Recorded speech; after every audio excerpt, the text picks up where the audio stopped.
Oh, the weather outside is frightful. But inside is so delightful. It's Christmas in July. Season 5. Let's review. Let's review. Let's review. Bum. Bum. That's right. That's right. Okay, Dragon, it is the season finale. Can you believe it? We're one day early. We're not stressing for time on this. We're relaxed and we're ready to go. It is Fraiser Grinch, season 3, episode 9.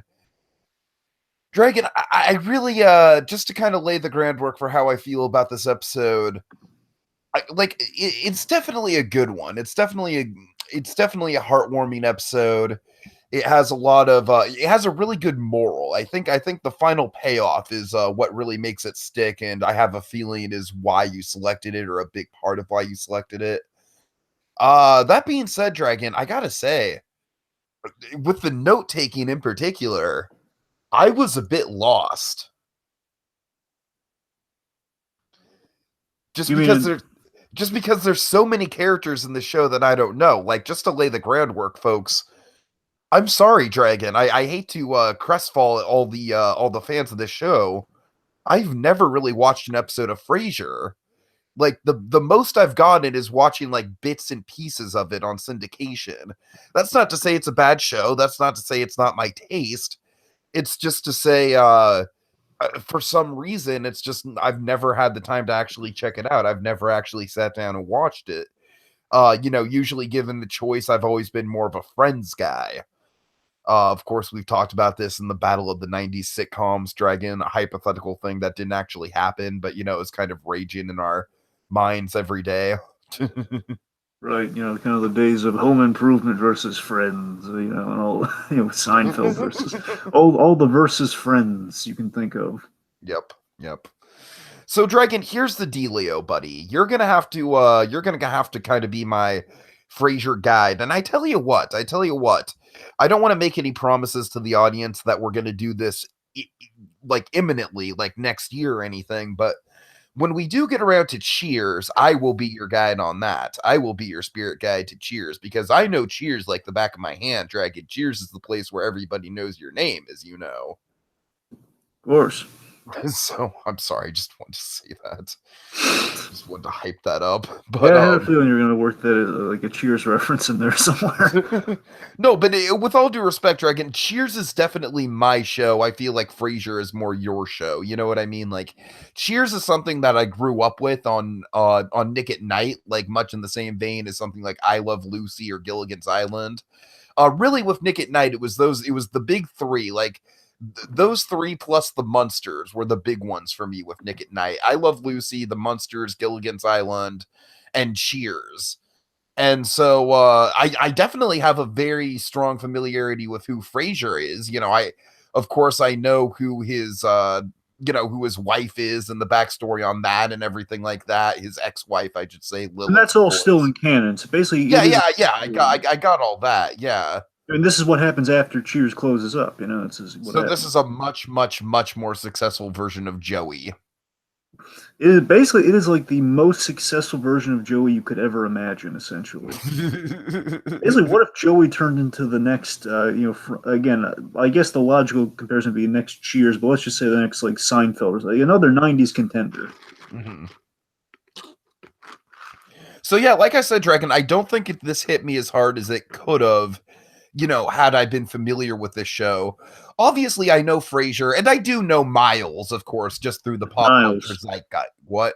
Niles, you said Miles, Niles. Niles. Sorry, my bad. I do know Niles through the pop culture zeitgeist and through seeing, the bits and pieces of syndication. But really, Dragon, I gotta say, outside of those two, I had no idea who Roz was. I didn't know what her interaction with Frasier was. I had no idea who any of the people at the office were. Even down to the father, except at the very end, I was like I guess the father is more explained because he has a bigger arc in the episode. But still, I feel like I would have.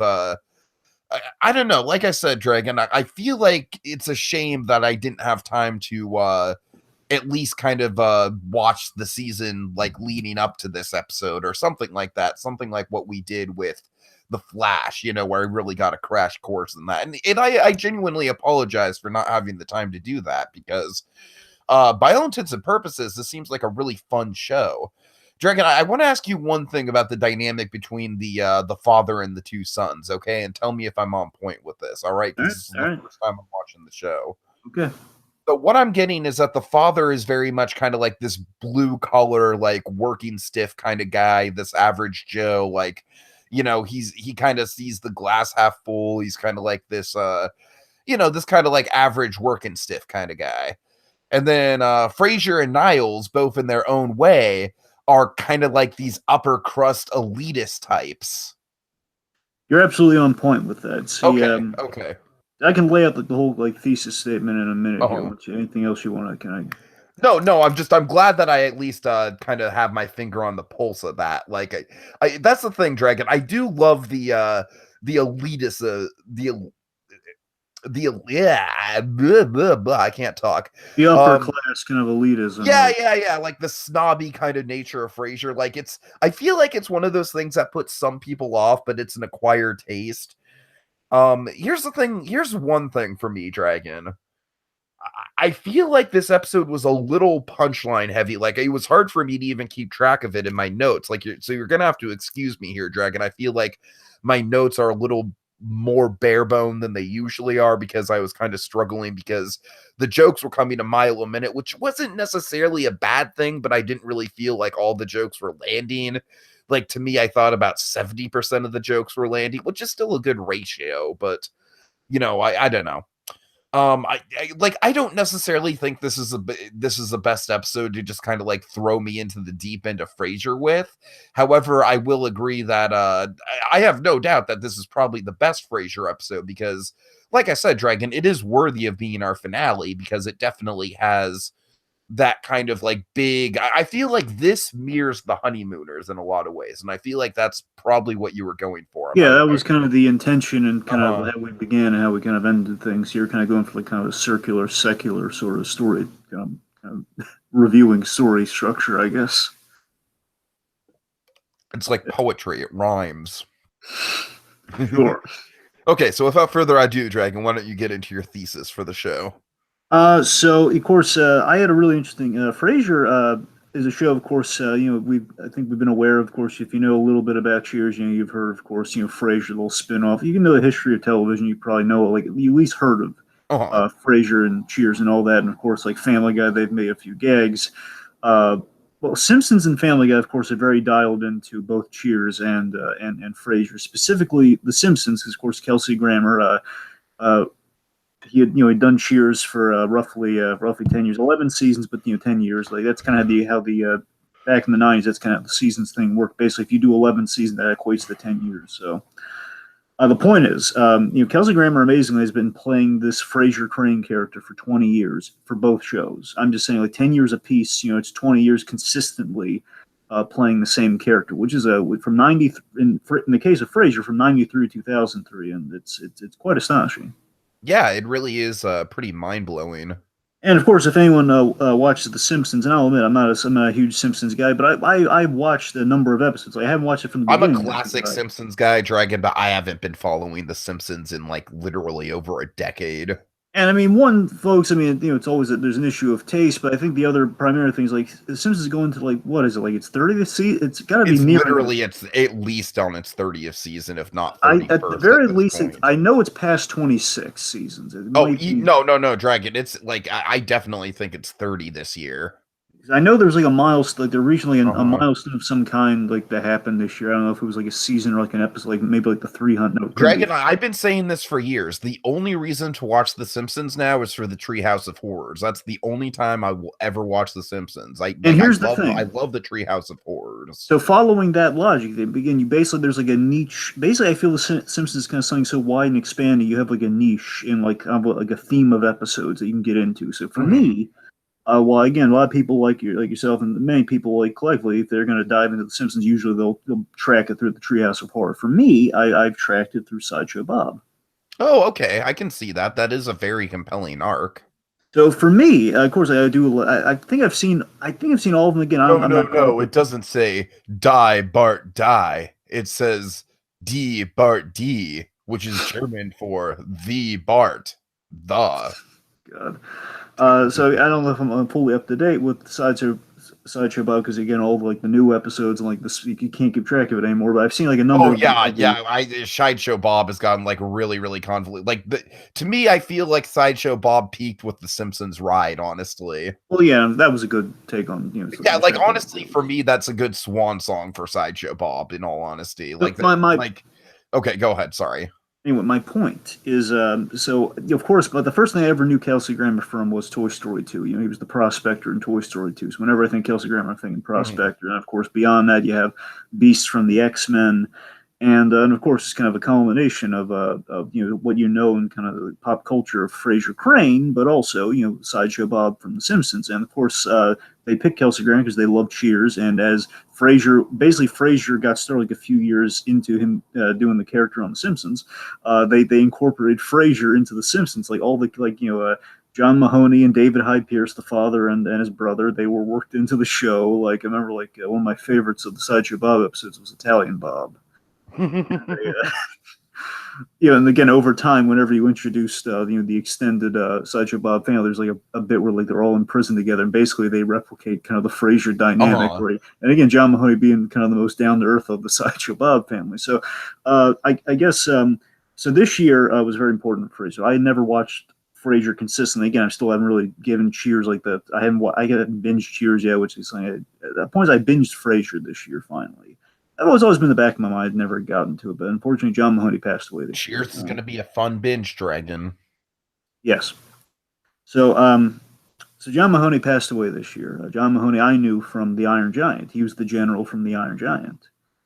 And I found I would look at, of course, when that happened, I was like, oh, John Mahoney, of course, the list of things he'd done. Says, oh yeah, he was on Frasier, and that kind of compelled me to finally check out Frasier, give it an episode. And the episode was so delightful. Like, oh my god, this is such a fun show. Everyone's hitting me here. I mean, I'm familiar with David Hyde Pierce, and he's knocking out of the ballpark for me. So I kept watching. I practically finished the first season by the time I checked out the first episode. I was like, oh my god, I love this show. So Nice. I binged it until the end, and I got wrapped up, and I watched the 11th season. And coincidentally, Joshua Thomas, by the time I was either about to finish Frasier, by the time I finished Frasier, he was getting started in Frasier too, which is kind of made Frasier more and more relevant to us to do it this year.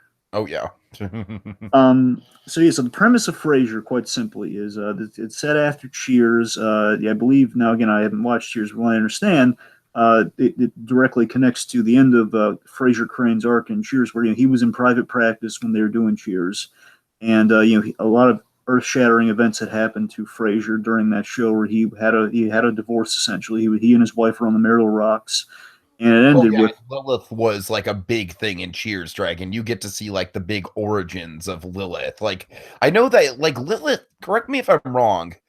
Does Lilith ever appear in Frasier? yes, yes. I mean, she's like a guest role, but she does it. Okay, okay. They do bring back characters from Cheers within the show at times. They're like guest stars. But Lilith is like more reoccurring because again, they have a kid together, as you see in this special. So Lilith does appear more than the rest of the Cheers cast. But I mean, like they've all like there was like No, a but I'm reunion. saying like Lilith, man, there's a reason why Frasier has such animosity towards her. Like you'll see that whole thing unfold during Cheers. It's a roller coaster, Dragon. Sure. So the really interesting premise, and again, you gotta trust me, they have a really good finale for Frasier, and they really they make use of the 11 years. So the point is just the very simple just premise of the series is Frasier after getting a divorce with his wife and after Cheers is closing up, he's returned to Seattle, Washington, where he grew up, and basically he's going for like kind of a bold, fresh start. He's a bachelor again. He doesn't have the bar, his old friends anymore. So he's just kind of going there, and he's not in private practice, but he's become a radio therapist. Kind of a radio, kind of a call-in talk therapist. Mhm. So and explain the dynamic very simply is that his father was a cop. Martin Crane was a police officer who again he was on the job until the end essentially where he was uh, the beginning of the show, like he was shot in the line of duty, and that's why he has the cane. He was shot in the line of duty, and he was forced to retire, and he was just kind of like around the house, his house alone. The wife had passed away, so it's just his father alone. And he fell in the shower one day. Basically, he fell in there, and that's more so why he has the cane. He had the bullet wound, and he fell down, which means he couldn't live alone anymore. So just as Fraiser's kind of getting into his groove as a bachelor, his father has to move in with him. And his father, basically, it's his father and his dog, kind of Classic sitcom shenanigans. essentially, because Niles is in a horrible marriage with his very elitist, is basically so snooty you never see her, Maris.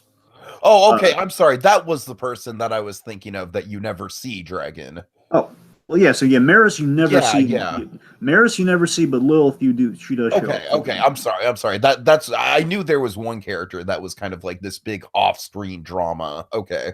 And honestly, it's like they intended on showing her, but the problem was they kept making these jokes about Maris that made her sound too inhuman that they could never replicate. They basically out joked themselves on her, so they could never cast an actress to be as horrible sounding as Maris. Oh God. It's kind of like Al's mom from Home Improvement. They always made all these fat jokes about Al Borland's mother, and they could only do so much. So I've heard like awfully off to the side, like show like a waving arm once. That's about it. You can't cast an actress that big. Oh man. So Okay. anyway, Maris was the opposite. She was like like a rail thin, creepy. Basically, imagine Cruella Deville. Like imagine like a thinner version of Cruella Deville, essentially. Okay, so the point is, Niles had a horrible marriage and very dominating wife. He basically married into money. That's what Niles did. He married into money. Like there's a Maris was like a baron of some kind, like a urinal cake baron. She never admitted though because she's so high society she can't say where her fortune came from. I'm sorry, I'm getting off track. My point is, Niles he couldn't move on with Niles because he had Maris. And so he had to move in with Fraiser, and he has a little dog Eddie, who's like, I swear to God, the most well trained dog in any television show ever. Like this dog again, Tiki. I'm not really, me. I'm not an animal person, but this is like this. If you could ever like fictionally get an animal this well trained, like this is like the ultimate like TV show dog, Eddie. Uh-huh. So, and the last important detail is the one thing you completely would not get if you just watch this one and never watch the rest of them. He has a physical therapist, Daphne, the British, the lady from Manchester, England, who walked by just for Oh yeah. Oh yeah. I was just like when she was there, I was like, nope. No idea. So that's the thing. So unfortunately, that's the one thing you're really going to be lacking, and the rest of it, I think you get a good baseline on. Take it's just she's the one on. She's really important. She's the fourth of the series. I mean, her and Roz. I'll give Roz. You get pretty much Roz in there, but I'll give you that's fair. But Daphne, Daphne is the one from Manchester, England. She's his physical therapist. Like she, helps him get off the cane. Essentially, that's kind of like she helps him after he fell in the shower and kind of course, the bullet wound and everything. So that's why she's always around. Like she's a kind of the live-in a physical therapist. And Niles has a wonderful one of the greatest arcs in Frasier is that Niles loves Daphne. Aww. And he's in this troubled marriage where again it's a very loveless marriage. So it's not like he's cheating on her. And again, he doesn't make a move, but he's very head over heels in love with her. And she's always like now she has a boyfriend when you check in with her now. So it's always like a will they. It's like the best version of a will they won't they. And that you want these two kids to get together so bad, but there's always something in the way of these two getting together. And it's not like he's just attracted to her. He truly loves her. And over time, eventually they get together. But again, like right now. I guess the only thing you really need to know with Niles is that Niles did get he separated from Maris. Like basically he stood up to Maris and then she kicked him out and then they're kind of teetering on divorce and then eventually they get back together. Then she divorces him. So it's a season arc they do with each season. Anyway, I guess I think that should be I'll get into Roz when we get into the thing. Okay. That's pretty much it. Basically, this is the point where Niles and Maris are kind of separated for 2 years, and then at the end of 2 years they get together, and then she cheats on him, and then okay, divorce. All right. Okay, and I guess that's pretty much it. Again, I love Frasier. We'll get into the reasons why as we go through it, but again, I think you're caught up pretty much on all that. Okay, so starting off, Dragon, even at the logo, we have the I believe it's called the Sky Needle. Yeah, you're right. It's the the Sky Needle has a bunch of cool Christmas lights on it in the logo, and the logo might be the space holidays. I'm sorry, it might be the Space Needle. The Space Needle. Okay, yeah. Okay. I don't know. I just thought that was a really cool touch, a really classy way to Christmas up the episode right from the very get-go.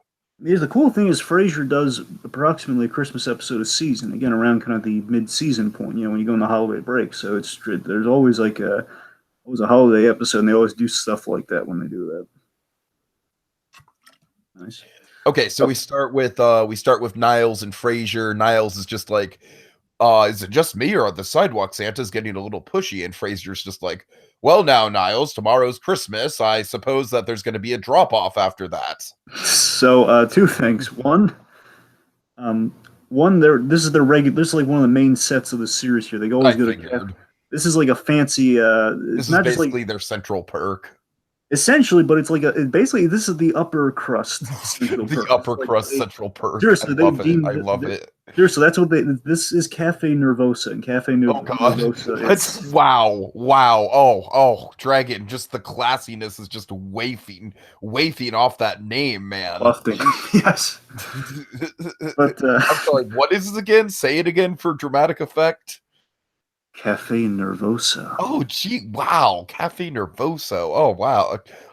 I'm sorry, that is super upper class. Essentially, it's the Nirvana of coffee shops. Uh-huh. Like forget Monk's Cafe from Seinfeld and forget Central Perk. This is like again, this is where Howard Hamlin goes to Oh man. socialize. This is where Howard All right, Hamlin I'm goes. already hooked, Dragon. I'm already hooked. And the point is like this is like, and there have been stories where like they're on sometimes they get so snooty. Even Cafe Nervosa thinks about kicking them out sometimes. It's so it's it's delightful. So again, they love their Cafe Nervosa, and they always come here. It's very expensive too. So again, this is where Howard Hamlin goes to get his coffee when he gets off tea. Okay, anyway, so in this regular thing, almost every episode starts off, if not usually every episode starts out like this. If not, just they always center around this place. They go like Niles and Frasier, they meet each other. These brothers that have their own lives, but they always meet each other for coffee. And even if they're having an argument, they always meet for coffee. Uh-huh. So anyway, so yes, after a little conversation, I think the other thing I was going to point is I think Frasier has some really smart writing. They brought the same writers from Cheers and they put them on Frasier, and again, they're basically so they had the same voice of Frasier, but they were able to expand upon it and develop it. All right. So Again, Dragon, I could go on a whole soliloquy on how Cheers is an amazing show and you should really watch it. I believe you. Again, I just gotta get into it. Yeah. All right. So let's see. Cheers is an institution. I figured that. Yeah, look, I'm always sold on the Ted Danson own a bar idea. You don't have to sell me on Cheers, all right? I'm just that premise alone. Ted Danson running a bar. Okay, I'm down for that. That's what sells me on it. Uh-huh. Anyway, okay, so it's of course Christmas Eve. So I love the 24-hour. Like you feel the clock ticking on this whole thing. This whole thing is set during the course of one day, Christmas Eve, which is nice. You know what? I'm glad you bring that up because this is probably one of the most intense, like last minute Christmas dropping episodes I've seen. I know. Dare I say this might be the Dunkirk of last minute Christmas shopping? I gotta tell you, and again, Tiki, I think that's a credit With the air of like Christopher Nolan British wafiness. Yes. You're not wrong, but I'm sorry, I'm thinking of Mark. Right, it's like Cafe Nervosa. All right. Okay. Anyway, my point is, what was it? Oh yeah. So again, I think that's all a testament to this. We have Frasier had some of the best writing in television. Some maybe not best. I had some of the smartest writing in television. Like they never wasted a set piece or a gag. Like, it was very well structured. The structure of Frasier is something it's something to really dive into at some other point. They know structure. All right. Well, like I said, Dragon, we'll get into it, but I feel like this episode, like the jokes kind of come a little too rapid fire for me, but maybe that's just because I don't know the characters. And again, I think it's because specifically with Frasier and Niles, these are characters that are again like they're the other half to each other. They're so dialed in. They're like they have a great rapport about I them. mean, you're not wrong, and I think because of that, like I said, I literally had a hard time keeping track in my notes of all the back and forth deliveries they have with each other. So, Dragon, by all means, please don't put me on the spot here because I can't guarantee you that I'll have anything. Sure, no problem. And again, even we might just summarize some dialogue too. If it counts. Also, hi, Kalen Scott. Just wanted to say that to any of Oh yeah. Okay, so Frederick. So again, just the gist of it here is that Frederick, Frasier's son, who, by the way, this is the first appearance of Frederick this episode, because usually he's been talked up, because again, it's a divorce and Lilith lives elsewhere, so usually Frederick is kind of living with his mother for the majority of the time. Uh-huh. Frederick, Fraiser's son, is arriving in T minus 6 hours 21 minutes, and Fraiser he's very excited. This is Dragon, gonna in be this opening scene alone, Fraser Crane has put more care and love into his off-air son than Ross Geller put into Ben throughout 10 seasons of Friends. That's true, and honestly, Ross is like, again, like Ross's main shining moment of fatherhood is the whole holiday armadillo thing. It's about it. That's pretty much it. Yeah, you're right. God. Of course, like we just. So usually they just like a show like everybody loves Raymond. You know, we usually we write off the kids are plot devices, but they do exist. Like the kids are like around and they're mentioned, but it's like the kids aren't characters; they're just literally plot devices. The kids have to like, All okay, right. well, someone has to watch the kids, and of course, in the case of Friends, it was just like, hey, he's the. Uh, it, it's just like okay, we just completely forget about the kids. Like we get to the finale of Friends, like, oh wait, didn't Ross and Rachel have like a daughter? Like God. go along with Ben. Now we have more kids neglect.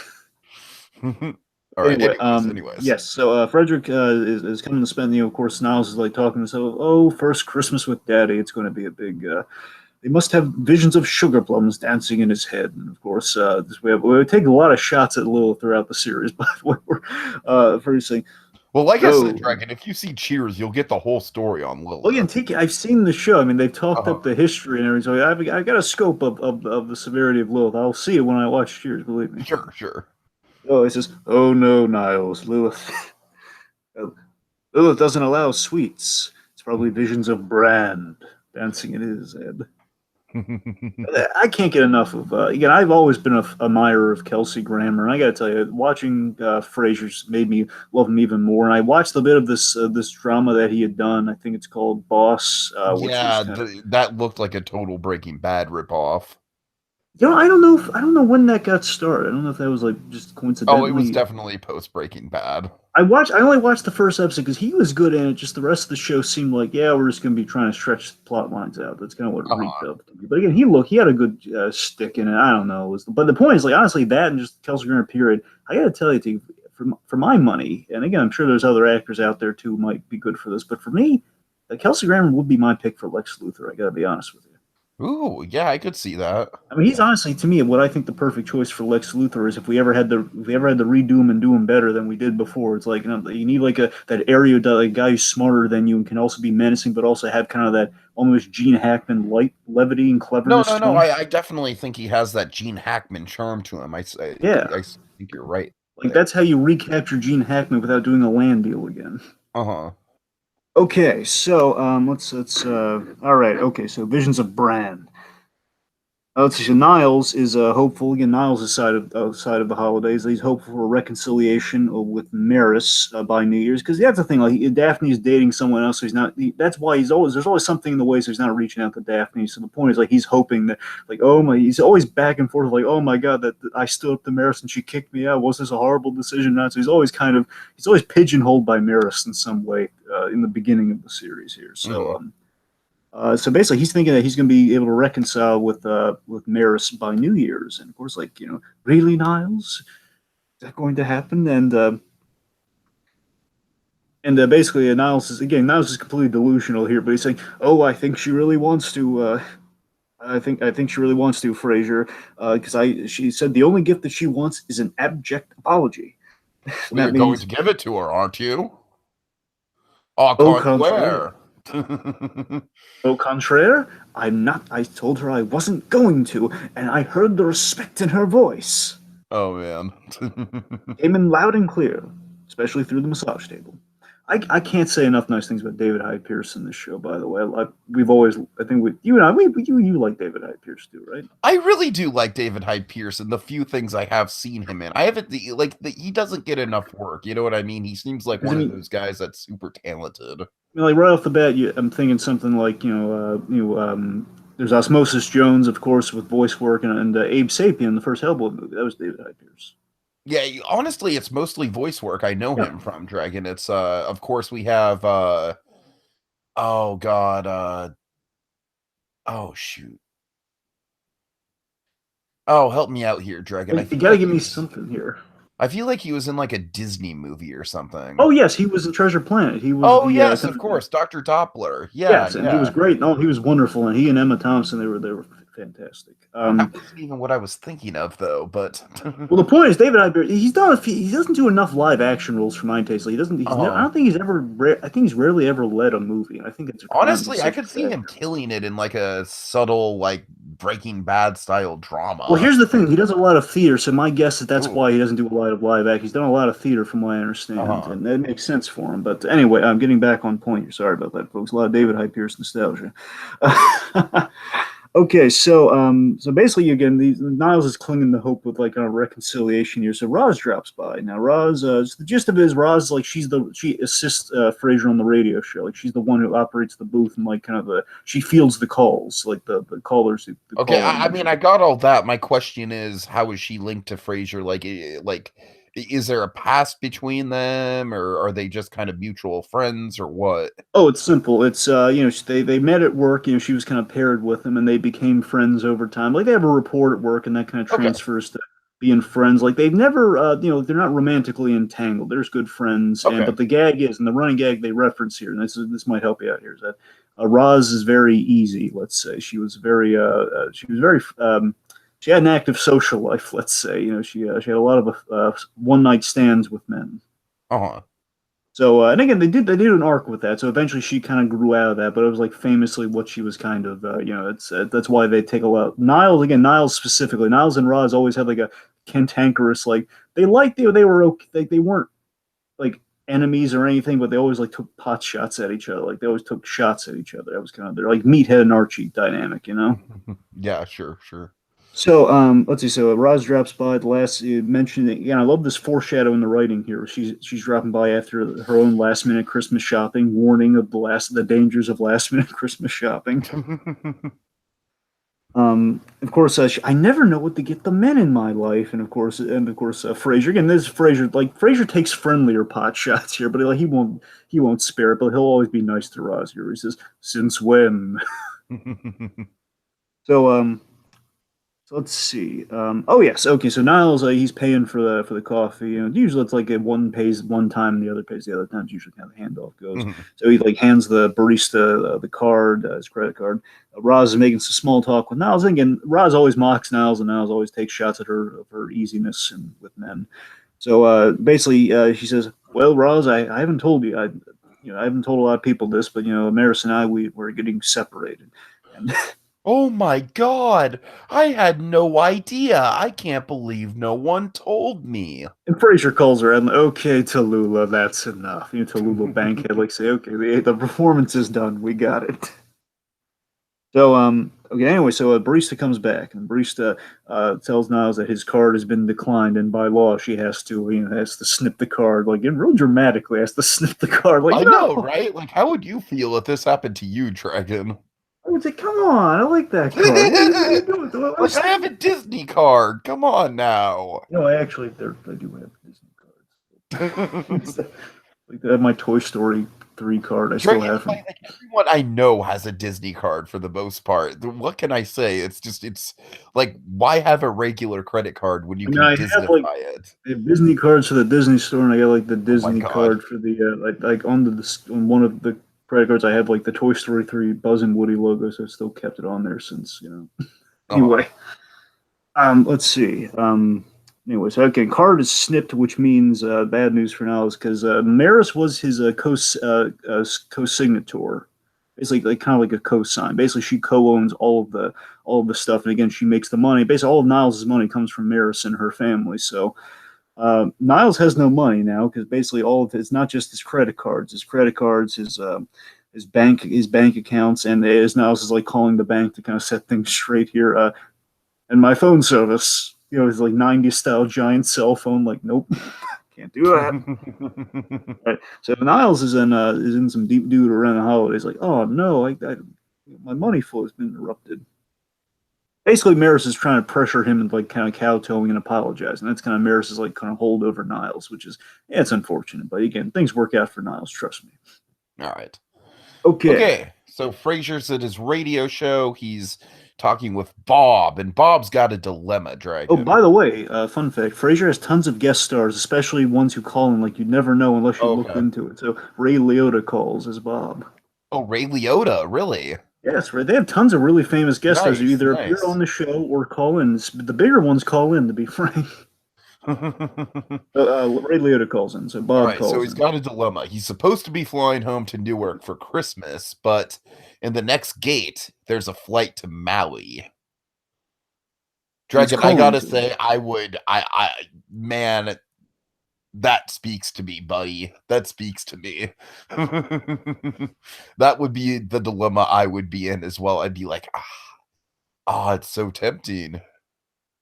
So now I thought this was so unique and so funny here that the reason he doesn't want to spend time with the family and like Frasier's thing, you have like trepidation about.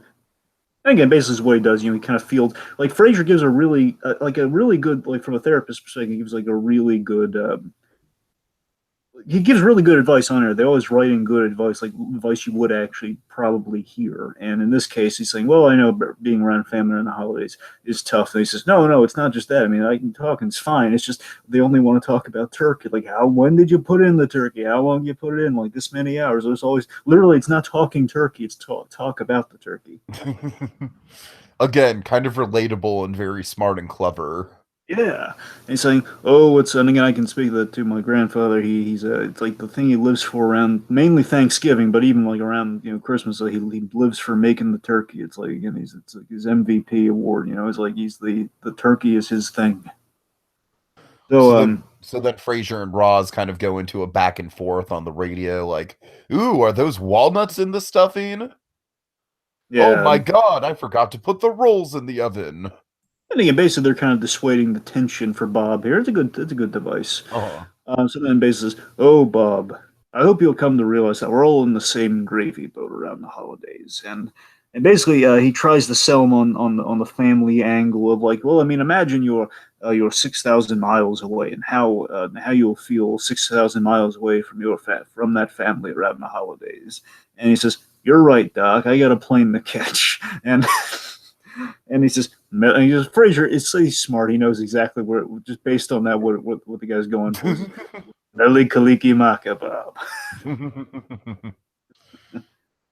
So, let's see. Also, we see just a little fun fact here. KACL, the basically the other main radio set. We see it all decked out for the holidays. You have all these like kind of this multicolored tinsel. We have like little kind of wreaths and kind of seasonal stuff inside the place. Everyone's wearing Santa hats. The idea is like this is the Christmas Eve party. It's going on the whole day outside and everything. People wearing Santa hats, and we're going to see what more merriment they have in store. So Oh yeah. basically, while they're on commercial break, Roz is giving Frasier the update. You got 3 hours. The plane ride's still on you. Frederick's still coming. Also, the florist called. You have to pick up your wreath, your seasonal wreath at the florist on the way home. And then Frasier kind of sets up the Rudolph wreath that his father wants to put up every year. Now, this is a running gag that you can actually track. You see this thing in almost every Christmas special. Yeah, to a certain, I think I don't know if they ever got rid of it in like one of the later ones, but it's like whenever they do a Christmas special, usually this thing will come back. And honestly, I don't know if this is I don't know if I'm just crazy as misremembering this, but I think like an image you see before us, folks, one of the antlers is down, and I wonder if that's because it got broken in like the previous special or something. I don't know. All right, anyway, so yeah, so he's like, oh, he dreads his father's gaudy, kitschy decoration, and then Bulldog enters. I'm going to blow your mind here. I've been waiting to blow your mind on this Oh one here. man, So, okay. Bulldog enters. Bulldog Briscoe. And basically, this is the one guy I'm not crazy about in Frasier, to be quite frank. I was never crazy about this guy, but I love the actor, and you're going to love the actor too. Bulldog is played by Dan Butler, and Dan Butler is famously Mr. Simmons from Hey Arnold. Oh no. Oh no. And he plays like the complete. Here's the thing: like Mr. Simmons is like he's kind of cut from the Frasier Crane cloth in a way. Uh, Yet, uh. yet the Bulldog character, he's the sports guy. He's the loudmouth sports Oh guy. man. He's the Oh, that's womanizing. perfect. He's the complete other. He's a womanizing kind of this to an extent, like he means well. He's not a bad guy. He's kind of a scumbag with women. And he's just always like he's very much a womanizer. He's a jovial prankster. That's kind of what Bulldog is. He was never one of my favorites. He was just like basically if I were to rewatch Frasier, I would fast forward through the Bulldog scenes. That'd be. I don't know though, Mr. Simmons in a completely opposite role. It sounds like something I would enjoy. That's the thing. I mean, it's a kind of a taste thing of like when you hear one joke, you kind of get them all Bulldog. Look, let's just Anyway, the Bulldog, his arm is in a sling, which makes me think that he's made some holiday advances and a woman broke his arm. That's what I like to think happened. He's wearing a Santa hat with mistletoe, and he has covered with lipstick and kiss marks and everything. So I love the little clues you can put together. Really nice visual clues about what's happened here. Let's see. Yes, he basically reveals that he hired a stripper for KACL on Christmas Eve for the Christmas party. He hired, hey Frasier, guess what her name is? Candy Cane. God, I gotta tell you, that's kind of like a little jovial little. What are the odds? Yeah, it's kind of a nice, kind of a cute name gag, I guess. So then Gil Chesterton enters. This guy's the food critic. He enters and he basically. My favorite stripper name is Dragon. What is your favorite stripper name, Tiki? Peppermint. Please tell me you know what I'm referencing. I know it, but Tiki, I swear to God, I know what you're referencing, but it's escaping my mind right now. Yes, Mr. Show. Right. Yes, Mr. Yes. Bob Odenkirk. Yeah. Hey, this is Peppermint. I knew. I knew it. I knew what. Trust me, I knew exactly what you're referencing. Okay, out of context, that would have sounded really weird. I know, that's the thing, because I knew I recognized that joke. Anyways, Gil Chesterton, he's the food critic. He comes in, he reviews the punch again, typically in his snooty manner, and says, "Oh, it's a ghastly taste with a kick that is simply heaven." Oh my God. Let's see. So Fraiser, he's back on air, and Roz. I'm sorry. Yeah, Roz is saying like, okay, I gotta go. Well, Frasier excuses her, like lets her leave early to catch a flight, and she's like, "You're gonna read your Christmas fable, aren't you?" Yes, I am.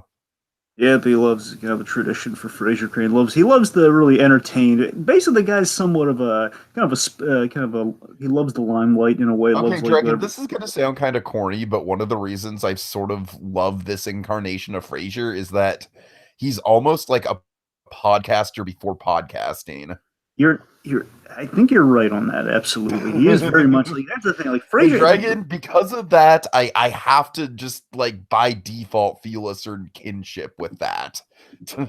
I mean, here's the thing always hooked me on the show, Teak, and we're gonna get to this especially with the ending, but even here, I always loved that Frasier Crane himself, he was never a cliche character. He had this dimension that he was snooty on the surface, but he was always had a great moral compass. Like, this is a good man. And he's basically reading this fable because he really believes in the holiday spirit, and he's a nice guy. And that's the thing is that Frasier, we were never conventional with Frasier. Like he always, if he did something bad or he did something kind of cruel, he would the whole episode he'd be, oh, what have I done? What am I saying about humanity? Basically, he turns into Hamlet. The episode's like, oh God, he's always very self. That's the thing. He's a really an ethical, good-hearted therapist, essentially. So let me see. Getting back to the thing here. Oh yeah. So again, also like a fun Bulldog Briscoe gag of like, oh, it's over your head. He's trying to reach out to the mistletoe with Roz. Hey, Roz, look, it's over my head. Every joke we throw at you, it's just, hey, what is that supposed to mean? All right. So Roz is excused. A little nice thing there. Okay. So then Frasier, he fires into the Christmas traditional parable. Basically, tells a story, kind of summarizes feelings of the holiday. Which is so funny because it does parallel what he's about to be experiencing in this. So, Tiki, do you know what the Christmas parable is? You know what? I have it written down, but I don't know how to pronounce it. So why don't you take us through? Olaf, the lonely little goat herd. Goat herd. All right, so basically, the gist of it is here, folks. Fraiser's, classic Kelsey Grammer dramatic reading here as he's reading this really eloquent kind of old fable about a goat herd and it's vaguely holiday related. The idea is supposed to parallel the holidays, it's more that than actually is a holiday thing. And the guys, Gil Chesterton and Bulldog specifically, they're trying to break him and distract him from it because, like, oh, Christmas sentiment. We just want you people to say Merry Christmas or something, you know. Oh, So they decorate him. They douse him in like all the tinsel and everything. They're wrapping like Christmas lights around his head. And again, like Kelsey Grammer is such a consummate performer and slash I guess podcast, pretty early podcaster. He's not breaking here. you might say that. Oh God, you might say that this was the Christmas of the Cranks podcast, and these two guys are like the drunken idiot that we had on that one time. In a way, yes. It's like, darn it, I'm trying to give this respect, but these two just no, this isn't working. This isn't working. All right, so then they dial things up like, and I always love this with Fraiser too, and this is something, of course, that is very familiar in the podcasting world as well. Again, this is again, radio was folks, radio was the archaic version of podcasting. All right, if I need to fill in the blanks for the younger listeners, why? But the point is, then Honestly, when older people ask what a podcast is, I just say like, yeah, it's a radio show. exactly, and basically what I'm saying here is you have the cough button, and Frasier they always use the cough button. That's basically he pushes a button so he can talk with basically without anyone hearing what he's saying. Of course, it's kind of a mute button we have here. Anyway, so he tells him like I'm not going to be distracted. And then of course they're trying to light the thing on fire, trying to like bulldogs, Which I thought was a little bit too over the top, man. I thought that, like, I kind of agree that I'm not really feeling this Bulldog guy. I mean, look, and I think it's a little too far, but the point is, like, he wasn't in danger. He just would have like blown the thing out, and then would No, have been I mean, distracted. I know he wasn't in danger. I'm just saying it's a dick move. It is, and I'm Like, with it's him one again. thing trying to distract Frasier, but it's another thing entirely like, oh, all right, if you're not going to be distracted, I'll just completely sabotage you. I mean, I gotta tell you, it's somewhat kind of the issue I have with Bulldog. Sometimes the humor kind of ranges into that, but I don't know, it's an iffy thing. Again, Bulldog's like the one problem, and at a certain point, they write Bulldog out of the series. Like they bring him back very, very sparingly because I don't know if they realize they just don't want Bulldog around that often. But they got Bulldog dries up at a certain point because they realize we have too many characters already, and we just don't have enough room for them. Oh, Okay, let's see. So then they bring in the kind of the trump card. Then they bring the big guns. They bring in Candy Cane. big Of guns, course, yeah. yes. Oh boy, it's seasonal bliss at its finest, folks. So Candy Cane walks in and he basically, she's getting into her. Basically, starts off as a Santa Claus, and I don't think we've ever had this trope. We've had stripper Santa Claus. I think that's a new one for us. I mean, is it a trope if it's the first time we're seeing it? I mean, look, I mean, we've had variations on Santa Claus, and I mean, I'm sure there's been. I mean, I know things we haven't covered that have this trope, so I guess technically it's a trope. Uh-huh. I mean, like Bad Mom's Christmas has stripper Santa Claus, so Fair enough. Fair. by that token. Oh God. Oh, how dare you make me think of Bad Mom's Christmas? Oh, Anyway, what a train wreck. okay, anyway, so then Candy Cane walks in. Of course, is Fraser starting to slowly break, but he's covering himself like a consummate professional on air. So it says, "Yikes!" is what is what the goat herd's father said to him, something like that. Again, this is where the parable starts to come here. Basically, what he's saying is kind of as what's kind of happening in a more comedic fashion right now. He's saying, meeting the merchant's wife, and of course, that's when she's the feminine person is kind of walking closer and closer to him. Then he learned the true meaning of Christmas as she's like doing a dance around them, of course. Like, and that's the thing, Kelsey Grammer, as well as the character Frasier Crane, I mean, he was quite the ladies' man. Like again, he attracted women. Kelsey Grammer, he was a ladies' man in the good way. Mm-hmm. He's married multiple times, so maybe not in the best of ways, but he was. I think women was Kelsey Grammer's weakness. So let's see. So again, basically, she's working his magic, and he can't be under duress. He's like, "Oh, mama," she started, is what he said about his mother. Something along those lines. So anyway, so he completes the reading. He basically tries to prove his superiority, as you gentlemen saw, despite Miss Kane's wonderful consummate performance. My message still carried out. And basically, he's about to walk out the door here. And this is what I love about Fraiser Crane. Like he'll stand and make his platitudes as much as he can. Kelsey Grammer will sell the heck out of it. By the same token, deep down, he's still that there are layers to this guy. Which is, oh, what am I, a robot? He goes back and he kisses Candy Cane and says, and to all a good night. It's like, yeah, that's my Fraiser Crane, buddy. Yeah. That is Frasier Crane. Okay, so then we enter Act Two. Essentially, what they do, Tiki, is during the act breaks when they come back from commercial, they have these little these fun little fourth wall gags. Or basically, they give like a title to the actor. If that's fun. That's nice. It's kind of like a way of it's like kind of like what a theater would do when you do an act break or something. Kind of like that's kind of where they got inspiration from it. That's every episode does this. Like if I only had a brick. Wait, darn, pretty sure it's brain. Brain, yes, sorry, yes, because of the living brain thing. Yeah, sorry, I misread my own notes there, folks. Sorry, because Brick doesn't make. I'm thinking like Freakazoid right now. I'm Brick every 5 seconds. Anyway. God. Okay, and we're getting back to the point here. So, Martin has hung the Rudolph wreath in front of the door here, much to Fraiser's Fraiser's dismay. Basically, the image you see before here, folks. And and Fraiser's like, oh, it was, like, come on, Frasier, you hang this every year. It says, oh, but Dad, if you hang this, it's like if I let you do this one thing, God knows where it will lead. And of course, he walks inside, and we see kind of this Christmas wonderland on the inside of Frasier's apartment. And essentially, taking the connect to the Incredibles pitch, Frasier Crane's a guy who kind of likes the Citizen Kane, like kind of highfalutin Christmas, like a few very artfully done Christmas decorations. Sure. Martin's in here; he's decked out the place from head to toe in Christmas. So, oh my God, it's my childhood all over again. Only Mom's not here to say shut up and shut up, don't hurt his feelings.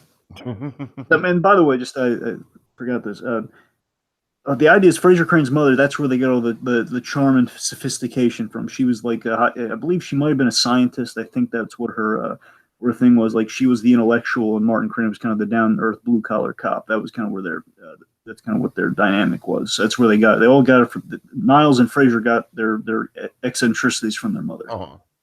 So let's see. So again, the inside, by the way, what it looks like. We have snow. We got this awesome looking little train set. We got candy cane pillar. We took his white, like kind of almost ivory pillar, and we have like this red thing making it look like a candy cane. We have Santa Claus, this interactive. We have the sensor Santa Claus. We got snowmen. We got poinsettias. There's one we haven't said in a while. The Christmas flower. We got it all decked out, man. So, then of course, Martin says kind of the namesake of the episode. Oh, Frasier, don't be a Grinch. Which I gotta say, Dragon, that title, I don't necessarily think Frasier is even much of a Scrooge in this episode. Not really. I mean, you're right, but he kind of basically he's walking the line here of just being, basically being a little. I'm sorry, I'm just trying to phrase it right here. We have the whole, it's been in his childhood, he's grown out of Christmas, and basically he's just kind of getting back in the holidays, and basically the whole gift dilemma that Frasier has. So either he feels like a Grinch or he feels like a Scrooge, and he's just kind of Martin's the one who gets him in the spirit here. So by that token, I think he's like a technical Scrooge. A technical Scrooge. All right, I'll take it. All right. Then we get the ho ho ho Santa. Yes, the Santa with like the ho-ho sensors has all these phrases, and Martin's just absolutely delighted by it. Okay, first of all, I love how it says like 3 phrases technically, and yet every time we step on the mat, it only says ho ho ho. Yeah. Like, I feel like that's a very, very subtle joke. Yeah, I don't think you're wrong about that. I think it might be. And of course, well, I hope he says Geronimo, because if he keeps that up, he's going over the balcony. All right, let's see. So after the Geronimo gag, and okay, then Martin again puts it all in front of you. He says, "It's not for you; it's for Frederick." Mm-hmm. Oh God, you're right. When I was Frederick's age, I used to love this stuff, but then by the time I was 7, I started to have questions. And when I was 8, I spent a lot more time at the Bernsteins. Yeah, as opposed to the Bernsteins. Always. I couldn't resist. I couldn't resist. The minute I rewatched, remember when I rewatched that night, I was like, let's see if he's gonna grow out of this childish Nope. Bernstein. Nope. Never. All right. Anyway, There's just like an okay. alternate universe of Frasier where that line is in there as Bernstein's. God, it's like okay. Anyway, back on point. You're trying We're to going. indulge me now. Don't indulge a crazy person, Dragon. All right. Anyway, so All Daphne right. kind of has her walk-on cameo in the episode compared. I'm sorry, it's just so funny because she is such usually she's a main character, which is like a little passerby role in this episode. It's just kind of And funny I to was me. just like, what? What is going on now? Who is this? I completely forgot it was like a walk-on thing for. I forgot what she had. Again, there's so many Christmas specials. They all kind of. I know like the big meat and potatoes of this one. I completely forgot like her role in this was. So she Uh, is. She's dating this guy Joe. Basically, was like kind of a guest star. It's like okay, she's dating like a guy who showed up in one episode, and it's like a little fling the last couple episodes. Like he's not going to be a mainstay. so Um, kind of like a Monica boyfriend. or like maybe like a Rachel boyfriend. Like Rachel's had like Okay, remember okay. that like that beefcake guy that she had the one who like wore Ross's sweater and the whole like who's the real father, that whole thing, that guy. I don't necessarily remember him, but I will always remember Polo. God. Remember she had like that ditzy assistant when she was working for Ralph Lauren, I think, and she had like Oh you know yeah, yeah, yeah, yeah, yeah. that's Right, the guy right. I'm talking about. Maybe like Okay, okay. maybe she might have like she had like towards the end of it she had like a semi-regular boyfriend who was like Niles' divorce lawyer, and that was the pain for Niles. Like, he finally had the best lawyer to divorce Maris, but that lawyer is dating the woman of his dreams. It's like so they do that sort of stuff on Frasier, like amazing. Like oh my god, it's so beautifully tragic and poetic and funny. So, all right. So Daphne, basically, just summarize it. Daphne's off to go to her boyfriend Joe's with Grammy Moon's Plum Duff, which is his hilarious name in itself, Plum Duff. Um, which essentially is flour pudding, and basically the secret is she soaks the ingredients in rum and then basically flambés it with a flash, and basically you knew when she exited the kitchen with that eyebrows, it's perfect. Basically, you could sense the holiday spirit in the air when she came when you smelled burnt hair, and she basically leaves the episode. And then that's the thing with that. Daphne has like all sorts of crazy stories about her past in Manchester, England. And I'll tell you this, Steve, the one thing I warn you about, the two things I love Frasier in every capacity except two. Bulldog's iffy, but they solved that one. The other thing Uh-huh. though, I hate Daphne's family. Really? I mean, her father's fun. Her father like, drops by for like an episode or two. Her father is played by Brian Cox. You remember Stryker from X2? Sure, sure. Yeah, the original Hannibal Lecter. He's fine. But I hate her mother. Her mother becomes live-in towards the tail end of the series for like Ooh, season two. I hate her mother, and her brother is. I love the actor, but the actor's playing like that. Do you remember Flushed Away? yes. You remember the character that flushes Roddy down the toilet? That kind of Oh God, not really. the point is Sorry. that the point is just kind of this real soccer enthusiast. Basically, just he's very it's the annoying brother, and that's kind of what he was. And basically, I hate her family, but aside from that, Daphne's it's fine. Uh-huh. Anyways, those are my only two sticking points in the whole entirety of Frasier. Those two things get on my nerves. All right. Anyway, okay, so Daphne's out of the episode now. Okay, so back on point here. So Martin feels that I just feel something's missing. We should get that other box down in storage. This is bad. How can you get more ludicrous? Even though the place looks more. You got everything up here. How can it be more ludicrous? And then Eddie, again, this dog is so well trained. Eddie, in a little tiny adorable dog sized Santa suit, runs up and goes in Martin's chair. And Tiki is a fun little visual gag they have since episode one. Martin Crane has the one he brought a chair from home, like this very lazy boy reclining, to chair. It's a damaged, well worn chair Uh-huh. in Frasier's very highfalutin apartment, where it's a very fancy, really like it's a decorated apartment. He always hates that one chair because it's like the one thing. It's like humanity within kind of this very kind of like Art Deco apartment. Nice, nice. I like that touch. They make it's like Archie Bunker. They do kind of sell like an Archie Bunker chair, and that is very Uh-huh. much a symbol of Martin. Anyway, so Eddie appears in.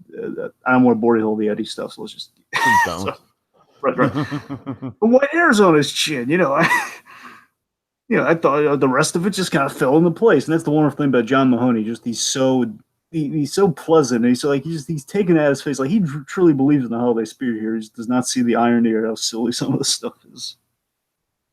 All right, Niles enters, and he just has David Hyde Pierce just has a great reaction. And this is the series in a nutshell here. Niles just like, I know, shut up. I know, shut up will hurt his feelings. It's just like he processes it in the same way. Like these two guys, there's two sides of the same coin. So let's see. On the Maris front, Maris basically hasn't. Sorry, Niles is interpreting Maris's recent credit card thing as like, as an "I love you and I want you back." And of course, he walks by the Santa Claus, ho ho ho. And I think that says it all, Niles. Then he sees Eddie, and then he sees Eddie, and then the little gag there, like, Dad, you'll have to get out more. You're doing old lady things. Oh God. Niles is asking to go along to the airport to see Frederick because he's a nice uncle. He just wants to see his nephew. Fraiser tells his dad because Niles, I believe, brought up the box at this point. He brought the box that was delivered for Fraiser. So Fraiser's telling his dad about the thing he ordered from a catalog. So the idea in here, I think this is brilliant. That Fraiser, he doesn't do his own shopping; he shops by catalog. And again, that's how you did it before the internet back in the day, of folks. Course, you had a catalog, you circled what you wanted. I remember you check catalogs, Dragon. I don't know. I know you do. I'm saying for the younger viewers out there. And anyway, so he basically, this is a guy who doesn't shop in like a mall or a store or anything. So like, at least like kind of the commoners. The funny thing is, Dragon, I don't remember ever ordering anything from the catalogs. I remember that. It was a funny thing. Like we'd have like the Sears catalog in particular, and Dragon, I'm sorry, this is going off on a tangent, but do you remember the smell of the Sears catalogs?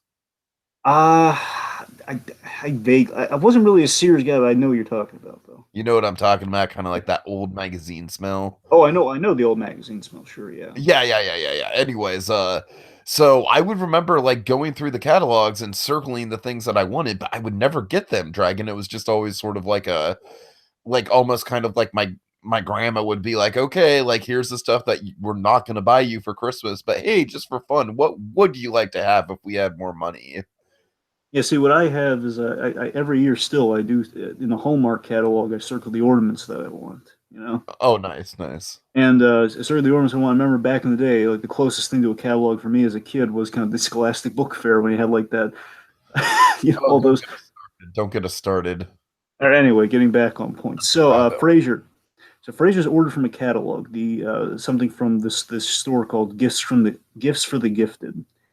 Because as we set up, Fraiser, Fraiser and Lilith have really great genetics because they breed really smart kids. That's the idea here. Frederick is really, is really smart and really kind of an up and comer. He has his dad's smarts. So like he wants, and basically like Fraiser, oh, I got him like a junior astronomer's kit. I got him a geology lab, a little living brain, which essentially you put things you put parts of the brain like the human skull. Which I gotta tell you, sounds kind of cool if you were a kid into science. If you were into science, Dragon, I gotta say the pot shots at this living brain thing were kind of cruel through the episode. I know, because the living brain sounded kind of cool. It did. You're not wrong. Oh, Dragon, by the way, I think we can put the living brain into our list of products. Well, of course, not yes, living brain coming soon to a store near you. And of course, now we have the living brain, which is kind of the opposite of the chase item. But then we have the chase item itself, as mentioned by Martin. I love that Martin's dialed into like what the kids like for around the holiday season. Martin's dialed into like the Furby of like the Furby of the '90s here, where we have the outlaw. Oh, you know what the kids are gonna like? Frasier, the outlaw laser robo geek. Shoots death. It shoots death rays from its eyes, and of course, Frasier's giving him a glare like that.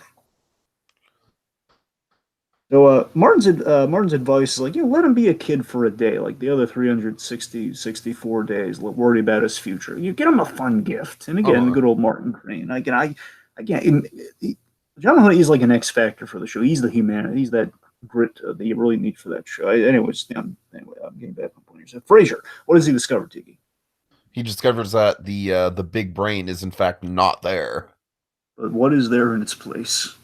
Oh God, Dragon, I'm sorry. I do not have that in my notes, and so much stuff goes down this episode, Dragon. Regale Uh, the audience. All right, so basically, he opens his box. He's expecting all this like gifts for the gift and stuff, and he finds like a dollhouse and three Barbies that were addressed to a different some F a different F crane. Oh God. So the You realize what this means. I have no present and it's Christmas Eve. Ah, classic dilemma. Classic dilemma. and Niles makes a joke here, which is that means a crane, a crane of Maine has your living brain. Okay, Drake, that's what I'm kind of talking about. Like, that's an example of like the 30% of jokes that didn't really hit with me. I It's just honestly, like, all right, Niles, Mr. Smart Guy. All right, yeah, like not everything has to be a snide joke.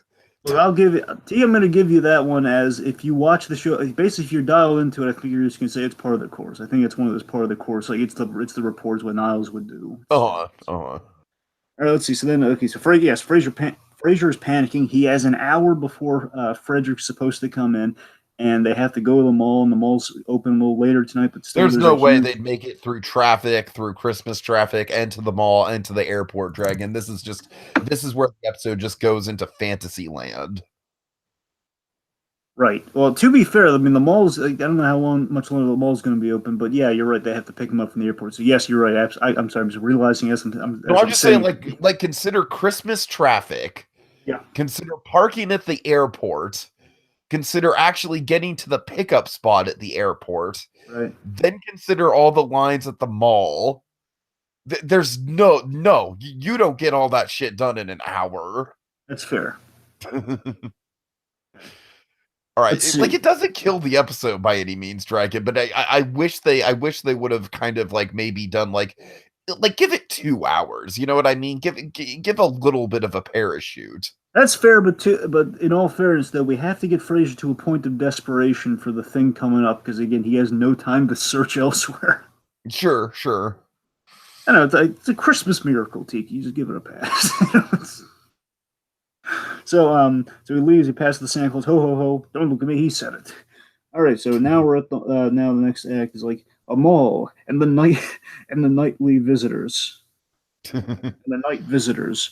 So Look a at all mall. these people. Niles are like a pack of feral cats. Like, look at that lady. She almost knocked me over on the escalator. I was maced by the cosmetics counter. No, Niles, that was this season's That was a cologne. cologne sample, Niles. That's what they do. They do that here. And a lot of the time, especially in the early seasons, Tiki, a lot of the premises for episodes would be Niles and Frasier in a real kind of like a down to earth place. Like they go to like a real kind of a cop bar like that Martin frequented. Or they go to like out of their depth. They go to a pool hall or something. And they go like Uh-huh. out of their depth. Then that's kind of what they're doing here. So they're out of their element. It's kind of fish out of water territory. And they have 5 minutes because again, I thought they equated there that by the time they get there, they have 5 minutes before they have to go to the airport. So at least there's something budgeted there. I don't know. Yeah, Like, fair enough. might be close to an airport for all we know. I don't know. So, okay, I'm not used to 90s Seattle. So, You got that right, Dragon. this is not this is Seattle circa 1995, man. 95. All right. So, so like we had this. I gotta tell you, this kind of threw me for a loop on a rewatch because I forgot about this after so many episodes of Frasier, watching through them all. So Niles again, we have the childlike gag with Niles like trying all the toys and things, like trying them. Almost like it's big, it's funny. Where I love the Connects Ferris wheel in the background of the scene, by the way. That was always a toy that I wanted as a kid but never got. Yeah, Niles puts on this hat, which I really hope was not a real product because he puts this siren hat on. I don't know if you noticed this. Had these kind of offensive like eyes on the front of it, which kind of threw me off. No, I didn't notice the offensiveness of the eyes. I just noticed like, hey, David Hyde Pierce look. Although I don't know. Now I'm pulling it up on Netflix, and yeah, I can see what you're saying. I know it's true, and that's the thing. I completely forgot Yeah, about that the yeah. first Now one. it's just now that I see it, I can't unsee it. Now that had to be. I don't know if their logic was like it came from Japan, maybe, and they had to emphasize that somehow in the design, or if it's just like it was just like maybe it's a real product that just was that offensive in the '90s and we forgot about it. There's a segment of Hollywood Babylon called "Inappropriate Toys," and let's just say this absolutely would be on the Inappropriate Toys thing. Uh-huh. Anyway, so but still, it's like we have some fun comedy that comes from this helmet though, because like it's what is it doing, Fraiser? He's so David Hyper's such a jovial, childlike wonder. What's it doing, Fraiser? And the siren, like a little siren going on. Now it's making a beeping sound, Niles, and then it squirts water like a squirt flower, and he squirts Frasier to mess with him. Uh, then basically, like he knocks it out and slaps him in the head. It's like you. All right. Um, as much as I'd like to inflict this on Lillian, we need fast and we need education. Oh, I wonder what this does. And usually you hit someone on the head. Well, it doesn't protect your head. Then we have Ecto Goo and just Niles playing like this green, like kind of not Play-Doh, but it's sort of like we've had these goo substitute. You've had the goo substitute in your childhood, haven't you? I believe like silly putty is the closest I can equate to it. Sure, sure. It's like kind of more. No, the thing I can equate to. I'm going to go really deep cuts here. All right, get ready. Okay, Uh, Jimmy I'm Neutron, ready. Jimmy Neutron, Nicktoon Blast. They had an ooblar that was filled with like kind of green goo like this. My God, you're right, Dragon. That is very deep cuts. I warned you. All right, so basically it's like Ecto Goo. It's kind of a silly putty-esque thing, and he's playing around with it. And it looks kind of fun. And he says, "Well, I guess that's vaguely scientific, yeah." And this is what you know. Well, I'd hope so. It is kind of educational. What did you learn? I learned not to wear Armani to a toy store because he's getting it like on himself and everything. Like, but then they find, oh look, Frasier, it's the living brain, and he finds the living brain. You have this kid mocking and says, "What kind of dork wants the living brain?" And yeah, Frasier has this great line where he says, "The kind of dork that's going to operate on your prostate someday."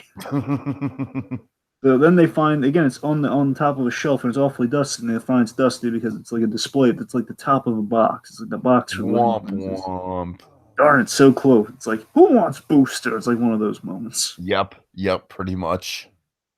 So let's see. So they find the box, and then this mother says, "Oh, can I have it?" Well, it's empty. There's nothing in the box. It's, Ooh, can I have oh, it to put Robo Geek in? I can't wait to see my son's face when he thinks I got him such a lame present. just so much like I love it's like a direct insult, but it's like Frasier's like has bad luck around the holidays. I love that. And Niles suggests a check. Well, when in doubt, why not a check? He says, Niles, you can't give a child a check. He says, Why I not? would. That's what I'm giving him. It has a stagecoach on it. Look how prideful he is. Has a stagecoach on it. Let's see. So, oh yeah. So then, I love this. This is like the brothers. Like they're brothers who take knocks at each other too, but they're like kind of cerebral knocks at each other here. Where Frasier reminds Niles, remember, Maris canceled your account, which means that again the check now is worth nothing. So, but this comes back in a hilarious way. So then there's a guy who comes in. He has his little bag. It has a store name on it, Young Minds. And then basically like, hurry, Eureka! And it's kind of a Christmas with the Cranks moment of like, I'm going to buy that ham from you moment.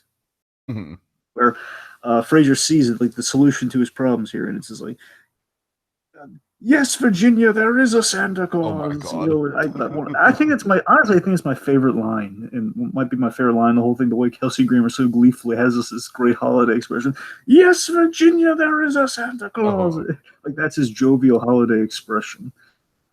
And basis, yeah, the place is nearby. He says, but it closed half an hour ago. Like, no.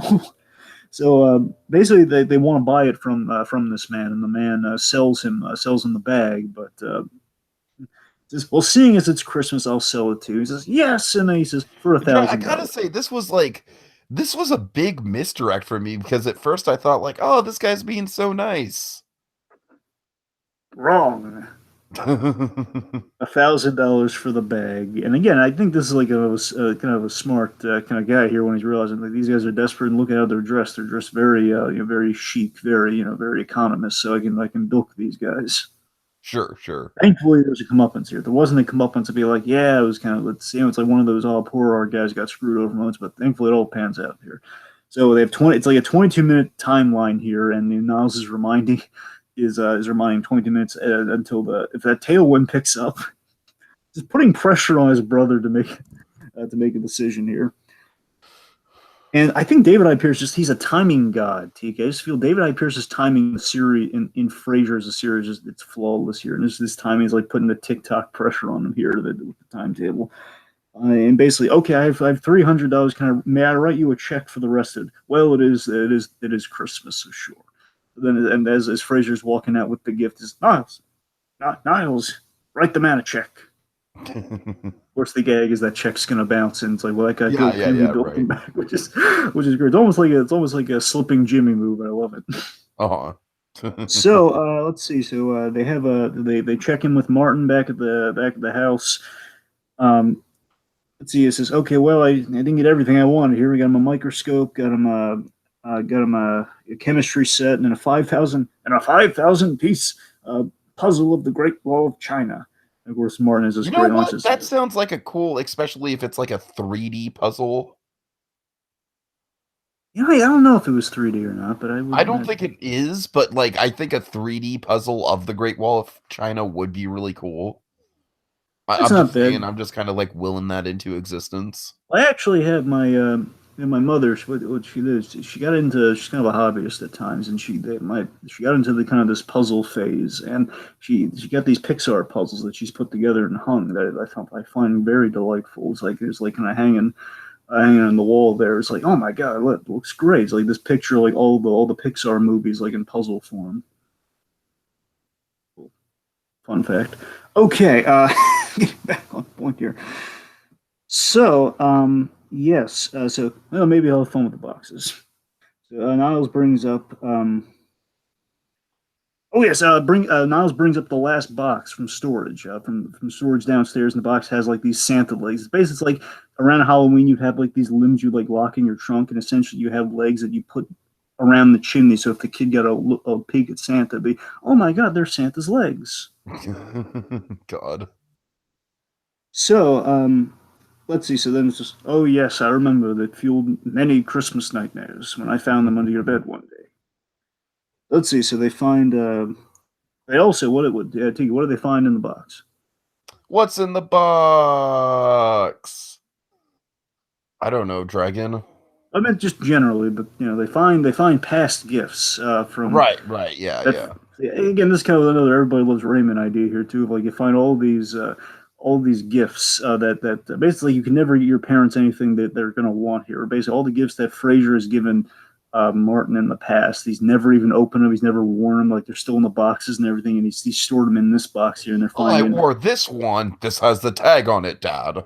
It's 6 years worth of gifts that Martin has never used, like a smoking jacket, a tie. They all look like really nice gifts.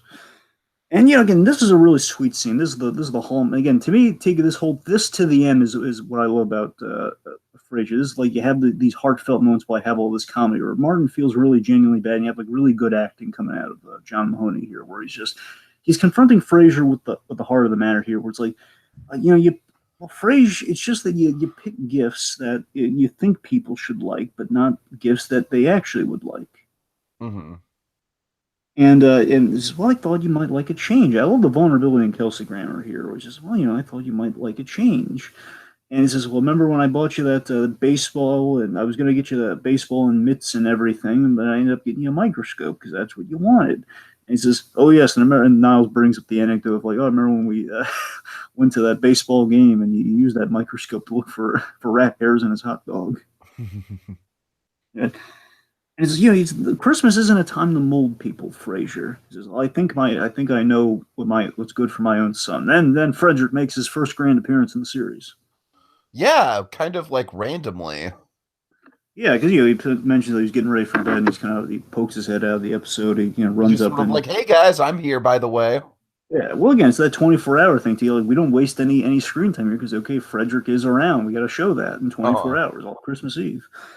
So let's see. So oh yeah, so basically he tells him what he says. I know what Santa's bringing me. And I bet you don't. Yes, I do. It's an outlaw laser robo geek. And of course, it's like basically the Turbo Man news, but you can't Yes, do a whole yes. jingle all the way pursuit of it. It's like learning this too late. Like, oh my god! Basically, it's like Like that. Because I asked Santa for it in my letter. They're um, so cool. I love that just this situation keeps getting worse and worse for Frasier in like 2 seconds. Where it's just like, not only that, I wrote it in, it's notarized everything. I wrote it in a letter. And then my favorite part of this whole bit is like the kid going like, "I'm gonna go to sleep so that morning can come extra soon." Also, Frasier, he's Tiny Tim, so just more pressure. God. Oh god. So and also he says, I hope as he goes to bed, like, Niles says goodbye to Niles. Says, I hope Aunt Maris comes out of that coma. Which at that point I was just like rolling dragon. That might have been my favorite line. And of course, and this is what I'm talking about, the timing of David Hyde Pierce take. Like a beat goes by and he hits it right, just the right moment. Says he asked he asked where she was, and I thought the truth would upset him. All right, all right. So then we have the Frasier, the big heartfelt ending here, folks. This is like I said, folks. We're kind of like it's like poetry, dragon. It rhymes. We had a big heartfelt ending with the honeymooners at the start of the season of Christmas in July. Big heartfelt ending with this. Nice symmetry there, buddy. All right, so this is my favorite part of the episode right here. Naturally. So Frasier, so Frasier's starting to wallow as he tends to do. Again, it's like the morality of this character I always loved, where he's just kind of wallowing in like, oh man, he's let his son down. He's kind of he feels like he's ruined Christmas. Honestly, he's a self-deprecating Scrooge slash Grinch, if anything. So again, he is in that Scrooge mold, but the most likable Scrooge ever, most sympathetic Scrooge ever, possibly. Uh-huh. So let's see. So, so Fraser's wallowing in like getting everybody the wrong gifts because he's learning that he's never given his father anything he's ever liked, and he's about to disappoint his son. And again, I love the kind of this almost like son becomes the father, father becomes the son kind of real theme to the episode about fathers and sons and gifts and everything. I love how it's all relative towards the end here. So he gives, well, I might as well give you your gift now, Dad. So not everybody's disappointed at Christmas. So he gives Martin a gift, knowing he's not going to like it. And he reveals, like, oh, Frey, it's a nice robe. Again, I loved it. This is the stuff when I was watching Frasier. Again, I picked the worst time to watch Frasier because it was after John Mahoney is gone. Because every time I saw him, right. almost every time we had these great emotional bits with Frasier and his father, it's like, man, I miss John Mahoney even more. Not only is he hilarious, but he also brings such great heart and great subtlety in his acting. Where he's trying. It's the little subtleties in the acting where he's trying to be nice, and you can see it. Where it's like, this is a nice robe. It's actually a dressing gown. Like, you look like Noel Coward or Coward. I think it's Coward. It's spelled Coward. It sounds such a weird name. I doubt that it's Coward. Mm-hmm. Anyways, he'd love it. Says, oh well, you tried Frage, and some people are hardening, and there's the moral of it here, folks. And people, some people are hard to shop for. You too. Anyway, so he gives I'm sorry, it's kind of beautiful. I'm getting a little emotional over here. It's kind of so he and this is the bit that really got me. This is why I picked the episode. This bit right here. Yeah. So Totally. he gives Frasier his gift early. He says, "Well, I might as well give you your gift early too."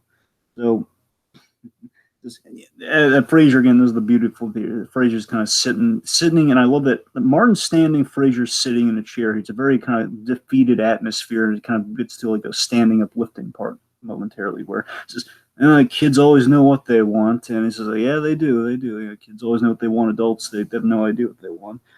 And then he opens it. And I love that we don't see it, by the way. I love that it's sort of like that Bob Newhart thing. We never saw the gift. At least we know what it is. Also, the orange squeezer from the honeymooners. We never saw that either. Oh my god, that's so much better, Tiki. Yes, it's exactly like the orange.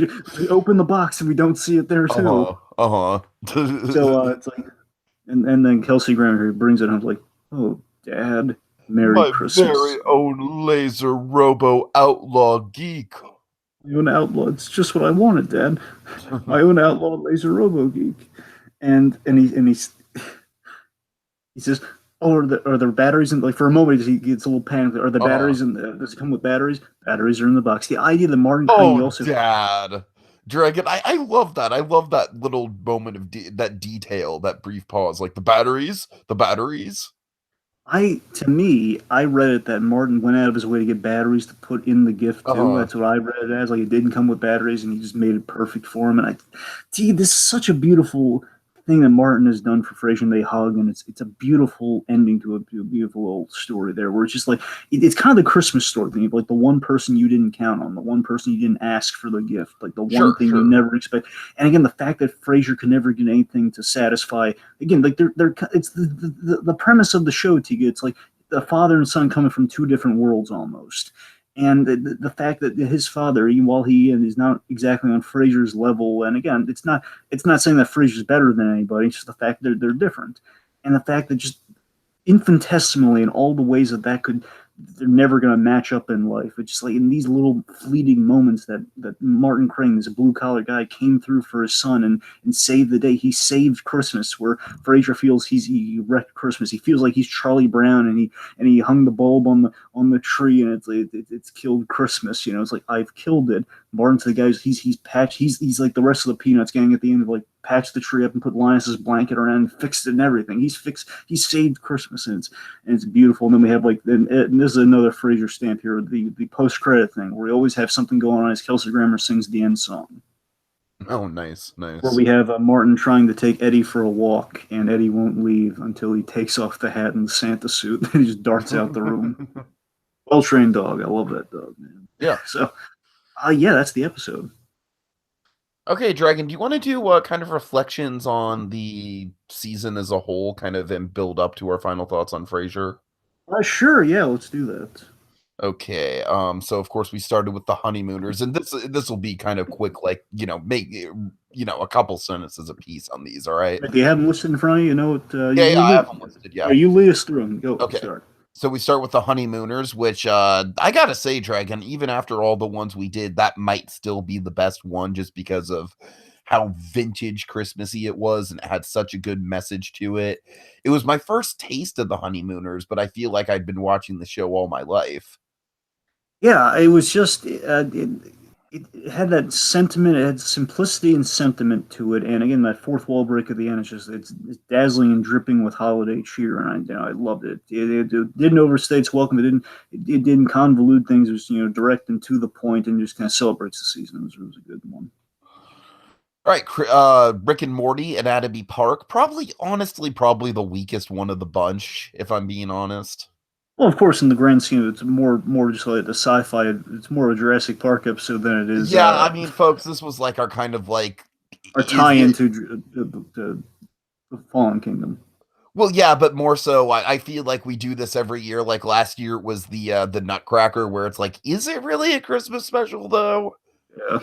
And again, it wasn't my favorite of the Rick and Morty episodes, but it was Uh-huh. fine. It was again just At least we got fairly some fun Pirates of the Pancreas conversation out of that one. sure, sure, sure. Let's see. I believe the next one was The Flash. I think you're right. Yes. Wait, no. Hold on. Yeah, I'm right. Yeah. Okay, The Flash, Running to Stand Still. Pretty solid episode, Dragon. The only thing is I marathon that whole half season to get to that point, so it all kind of blends together for me a little bit. Yeah, I Like mean, that episode plus the other 8 episodes. again, not as good as the first one, the first, the Man in the Yellow Suit episode of The Flash. But I mean, I still enjoy it. Again, it's more of a fun one. Again, Mark Hamill in a Santa suit, kind of bomb in a box, and dreidels made out of C4 was yeah, it's a fun one. It's fun, but it has like heart at the end there, which is really nice. Flash reaching Patty, and like you got a lot of great scenes of that one. It's kind of a fun. It's the villains teaming up, and that's like where we had like the arch enemy in the previous, and we had kind of the main gimmick of the Flash. We had the villains teaming up, which I believe was the first time they had done it in the Flash TV series. So properly, not just the whole hey, this whole happened to be in the same episode, so it was fun. Ugh. Okay, next up was Friends, the one with Phoebe's dad. Probably on the weaker end. Uh Yeah, but again, bear in mind, folks, just a little refreshers. That one was a whole. I thought that was one where she actually met her dad.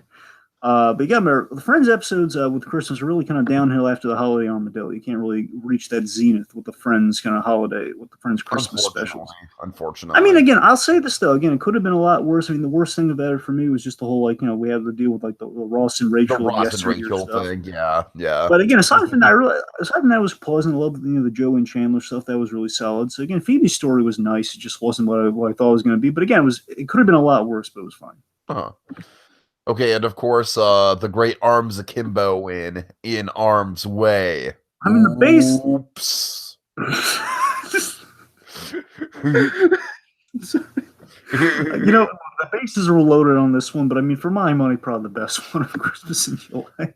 I mean, I know, yeah, like at the very least, it was probably the most memorable. Like, I don't necessarily think it was the best all around Christmas special. I would probably either give that to Fraiser or the Honeymooners, but in terms of just pure enjoyment and entertainment factor, yeah, this is probably number one. I mean, that's the thing. At the very least, this easily was the most enjoyable out of all of them for us. And again, it's like our old stomping grounds of Freakazoid. And again, structurally, that's the thing that dazzles me. That's why I would make an argument for best because it structurally gets so much done in roughly 8 minutes, which is astonishing.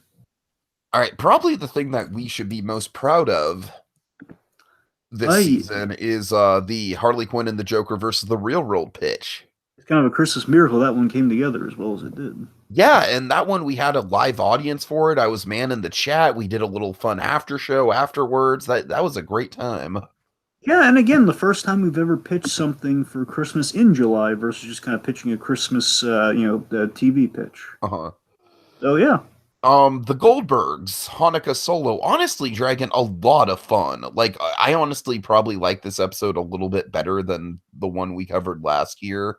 I'll say, I mean, here's the thing. I like the, I don't know, because Beverly Goldberg just she's perfect in everything. So that's the thing. It's just kind of hard to kind of rank, hard to rank him for that reason. But I don't know. I gotta tell you, I feel this one's more memorable than that one. The other, I just feel like I really love the way that they worked in the holiday special, and then of course the Howard the Duck stuff was a real cherry on top.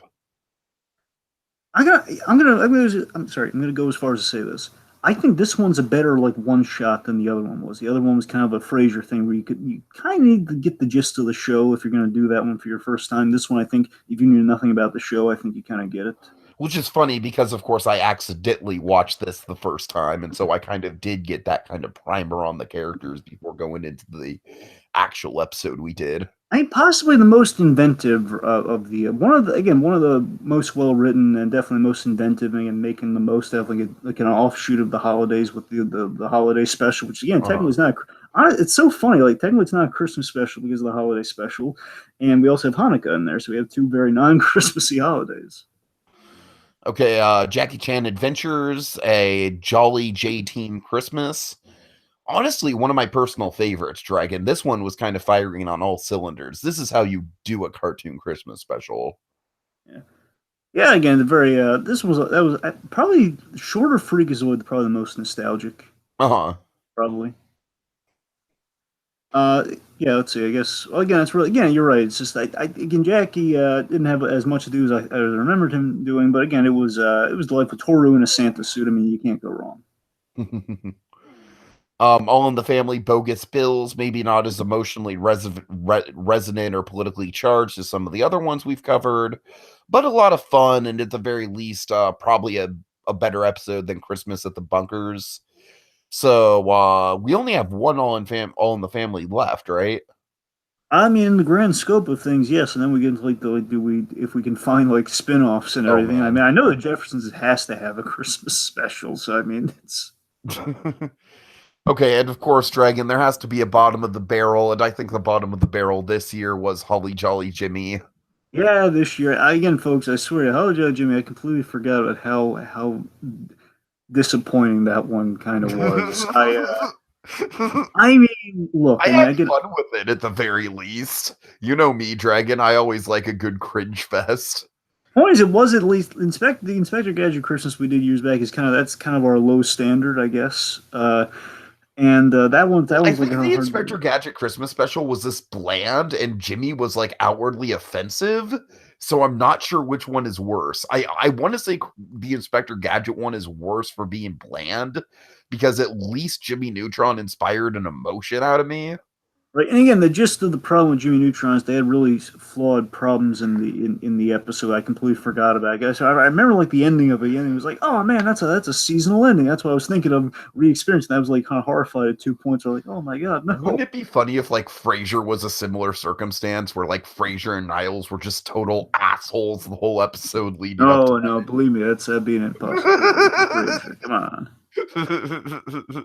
like Roz would have to cry or something like Oh that. god. Yeah, All right. God. Incredibles Christmas special pitches. Dragon, I feel like ours really complemented each other well, in that stuff that you didn't do as good, I had covered. Stuff that you maybe stuff that I didn't really have going for me, you really did well. At the end of the day, I feel like neither of us were really 100% happy with what we came up with for that one. Probably because of the actual pressure of like, okay, we got Incredibles 2 finally. What's going to be the next follow up? A Christmas special. But it was fun. I feel like that podcast maybe went on a little too long, but that's a different story. Yeah, yeah, you're not wrong. Plus, we botched the opening of that one really Oh, badly. we I'm not did. We saying, I mean, did. that only added so much time, but by the same token, I feel that the Incredibles, there was a lot of pressure because we love the Incredibles, we love Pixar, and there's a lot of, I feel that was definitely the most pressure I've ever been on for a pitch. And that third act had me so pigeonholed and terrified. I got to a point where I'm okay, where I was okay with the third act, but it was just, I was still paranoid. Like, I could do better. I know I could do better, but I don't know if it's, you know. All right. And that leads us to Frasier. Final thoughts, Dragon. Oh, thoughts. I love the heart and the comedy of this episode, and you have like the signature of the Frasier charm coursing through the episode. Again, maybe not the best like kind of starter. I realize now. Again, it's the heart of the charm of Frasier. Again, is like you can be snooty and a sophisticate, but with that compassion and that morality to him. It's a character who lives to help people. That's what he is. He likes to help people. It's what he does, and he doesn't want to disappoint people. And it's a nice episode with a really good ending. And again, it is kind of full circle, kind of something that complements what we got with the Honeymooners. It's well structured. It's a really nice ending. Again, has like very, with the whole like the unseen gift, but the message It's is classic TV in its own way. It's like a modern classic. Absolutely. And I mean, again, the only knock against the episode is that it's kind of, again, nothing I really had to worry about or factor into, which again, I imagine from your Cheers thing, I don't know, I maybe a part of me just assumed maybe you could kind of fill in the blanks with it. But again, I now see that was like, it's kind of an impossible kind of thing to. No, yeah. No, this and Cheers are like diametrically opposed to That's the each thing. other. I mean, it didn't really cross honestly, it didn't really dawn on me, but I'm just thinking, I That's just the figured thing. like, Like Cheers is intentionally a much different show than Frasier. I mean, I assumed like again, I think essentially you said that to this effect. You know Cheers, and maybe I assume maybe you saw a few episodes of Frasier. I didn't know you had like a very passing familiarity with Frasier. That's the thing. I thought maybe you saw at least a couple. I'm sure I've seen a couple here and there, but it's much less familiar than I am with Cheers or Friends or even Seinfeld. Like out of the big juggernauts of the 90s sitcoms, this is the one I've watched the least. But anyways, I'm sorry. Finish up your final thoughts. Well, anyway, again for the ending, definitely, but even throughout the whole thing, I think it's decently, it's nicely structured, but the ending really it makes it my favorite of the Frasier Christmas specials. And again, the grand whole of Christmas in July, I'd put it in the top three. I guess I'd put it. I don't know. Again, I'd have to agree. It can our Oh, top I don't three. know about that. In the grand whole, like this year. Oh no, I meant this year. Sorry, I Oh meant yeah, I was like, oh, I don't know about of all time. no, Ugh. I meant the grand whole I would put it in the top three. I mean, I think we're kind of sympathetic. The top three for us is probably like Freakazoid. Again, no particular orders. Like Freakazoid, this, and Honeymoons, right? And it's kind of what we're kind of. I mean, if you're putting an asterisk next to Harley Quinn and the Joker, which is probably number one. That's what I'm saying. Because even by that logic, I mean, it's kind of one it has to be. It's kind of excluded from. But yes. It's it's in the top five now. Just by that logic, it's in the top five. Sure. Anyways, I really enjoyed it. So. All right. I don't have much to say about this one. I enjoyed it for what it was, but I was a little lost through certain parts of it. I don't necessarily think it's the most beginner-friendly Frasier episode to get into right away. But I will say, Dragon, like you said, the ending definitely kind of cemented it. It tied up all our Christmas and July themes very nicely. And overall, Dragon, I got to give you props because I think this is probably the most well curated lineup of Christmas and July episodes that we've done so far in the 5 years we've been doing this. I really think that all 12 of these that we've covered really tied into each other quite nicely. You know, there were definitely some that we liked more than others, but I feel like all 12 of them we at least had a fun conversation with. Well, the good news is Christmas in July didn't end up being Arrow season 5 after all. Thank God. Thank God. All right, tropes. Oh boy, there's a lot of good ones here. Okay, so the reindeer, the reindeer wreath. Of course. Just a decked out apartment with snow, candy canes, the Santa Claus Wanting to give a kid a very special Christmas. certainly the The divorcee Christmas office party. Yes, a divorcee Christmas. Of course. Let's see, candy cane. The Oh stripper, God. a stripper Santa. Sure, a different variation on Santa, if you will. Sure. Let's see, we Not had necessarily eggnog, but seasonal punch. yes. We had a lot of great products. We have, of course, Outlaw Laser Robo Geek, Uh-huh. going to be Turbo Man Furby of its era. We have let's see, we have the Ecto Goo. We have that weirdly offensive, Oh God. siren helmet. Of course, the Tiki, the living brain, Living brain. living brain. Let's see. Believe me, folks, if that was introduced earlier in the season, we would have been really like stretching that one out. Let's see. We have. Oh yes, we have the Santa Claus sensor decoration. Like the whole ho ho ho thing. Mm-hmm. Let's see. Again, just decorated radio station. Fatherly goodwill. It's the big father, like the father saving Christmas, kind of the Christmas story, kind of like the Yes, whole yes. the one person who didn't expect to do it. So the big saving the day, saving Christmas. Again, Fraiser is a very compelling Scrooge. Let's call it compelling Scrooge. I don't know. Yeah, I can buy into that. Compelling Scrooge or compelling Grinch, whichever. Well, just the title itself, Frasier Grinch, so you had kind of a holiday title there. Going to the big one, last minute Christmas shopping. Oh, of course, yes. The mall itself, going to a toy store. The empty traveling. Yeah, here's one. I'm just saying, like, kind of God, not a red herring, but the false. It's like false hope. I'm thinking it means false hope, but the empty box thing. Like no, I can see that. Yeah. I'm going to go as far as to say this. I'm going to go deep cuts with it and kind of reference the Goldbergs here. Empty box campaign. Oh, wow. Okay. Cool. Anyway. Yeah, that ties into Christmas. It relates to Christmas. It does tie into Christmas. You're right. It was the big Christmas item. All right. Eddie in a Santa suit, dog in a Santa suit. Uh-huh. I mean, unless you can think of anything major. No, I'm fine with what we have.